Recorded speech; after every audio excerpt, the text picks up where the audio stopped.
Mark Twain Selected Works. Extract of Chapter 8 of Roughing It, Pony Express, 1872. In a little while all interest was taken up in stretching our necks and watching for the Pony Rider, the fleet messenger who sped across the continent from St. Joe to Sacramento, carrying letters 1,900 miles in 8 days. Think of that for perishable horse and human flesh and blood to do. The Pony Rider was usually a little bit of a man, brimful of spirit and endurance. No matter what time of the day or night his watch came on, and no matter whether it was winter or summer, raining, snowing, hailing, or sleeting, or whether his beat was a level straight road or a crazy trail over mountain crags and precipices, or whether it led through peaceful regions, or regions that swarmed with hostile Indians, he must be always ready to leap into the saddle and be off like the wind. There was no idling time for a Pony Rider on duty. He rode 50 miles without stopping, by daylight, moonlight, starlight, or through the blackness of darkness, just as it happened. He rode a splendid horse that was born for a racer and fed and lodged like a gentleman. Kept him at his utmost speed for 10 miles, and then, as he came crashing up to the station where stood 2 men holding fast a fresh, impatient steed, the transfer of rider and mailbag was made in the twinkling of an eye, and away flew the eager pair and were out of sight before the spectator could hardly get the ghost of a look. Both rider and horse went flying light. The rider's dress was thin and fitted close. He wore a roundabout and a skull cap, and tucked his pantaloons into his boot tops like a race rider. He carried no arms. He carried nothing that was not absolutely necessary, for even the postage on his literary freight was worth $5 a letter. He got but little frivolous correspondence to carry. His bag had business letters in it, mostly. His horse was stripped of all unnecessary weight, too. He wore a little wafer of a racing saddle and no visible blanket. He wore light shoes or none at all. The little flat mail pockets strapped under the rider's thighs would each hold about the bulk of a child's primer.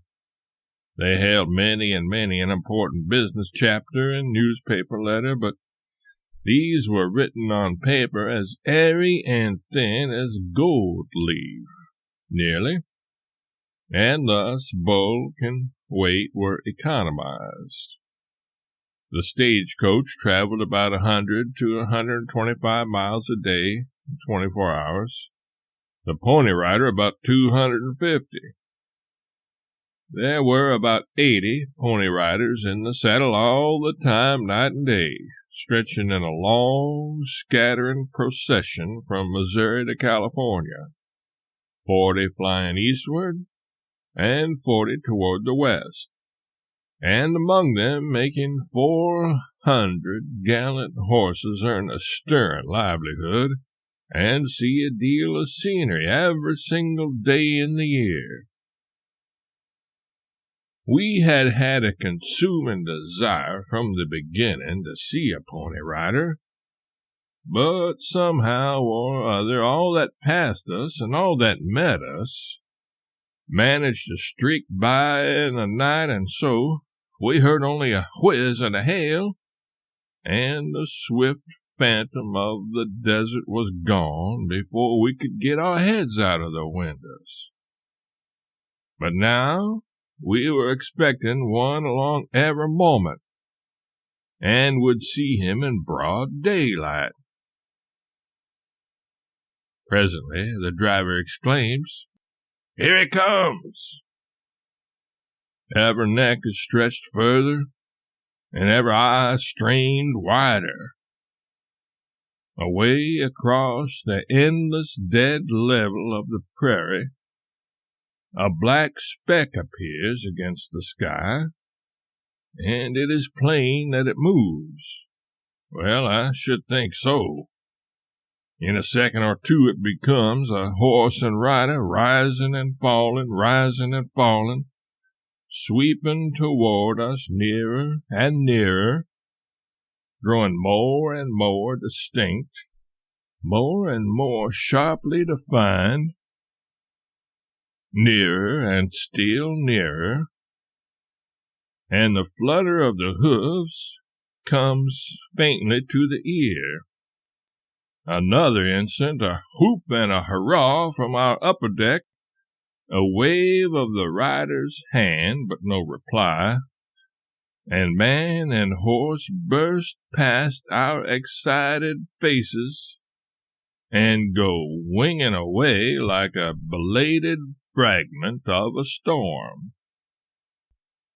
So sudden is it all, and so like a flash of unreal fancy, that but for the flake of white foam left quivering and perishing on a mail sack after the vision had flashed by and disappeared, we might have doubted whether we had seen any actual horse and man at all, maybe. We rattled through Scott's Bluffs Pass by and by. It was along here somewhere that we first came across genuine and unmistakable alkali water in the road, and we cordially hailed it as a first-class curiosity, and a thing to be mentioned with a clot in letters to the ignorant at home. This water gave the road a soapy appearance, and in many places the ground looked as if it had been whitewashed. I think the strange alkali water excited us as much as any wonder we had come upon yet, and I know we felt very complacent and conceited and better satisfied with life after we had added it to our list of things which we had seen and some other people had not. In a small way, we were the same sort of simpletons as those who climb unnecessarily the perilous peaks of Mount Blanc and the Matterhorn, and derive no pleasure from it except the reflection that it isn't a common experience. But once in a while one of those parties trips and comes darting down the long mountain crags in a sitting posture, making the crusted snow smoke behind him, flitting from bench to bench and from terrace to terrace, jarring the earth where he strikes, and still glancing and flitting on again, sticking an iceberg into himself every now and then, and tearing his clothes, snatching at things to save himself, taking hold of trees and fetching them along with him, roots and all, starting little rocks now and then big boulders, then acres of ice and snow and patches of forest, gathering and still gathering as he goes, adding and still adding to his massed and sweeping grandeur as he nears a 3,000-foot precipice, till at last he waves his hat magnificently and rides into eternity on the back of a raging and tossing avalanche. This is all very fine, but let us not be carried away by excitement, but ask calmly, how does this person feel about it in his cooler moments next day, with 6,000 or 7,000 feet of snow and stuff on top of him?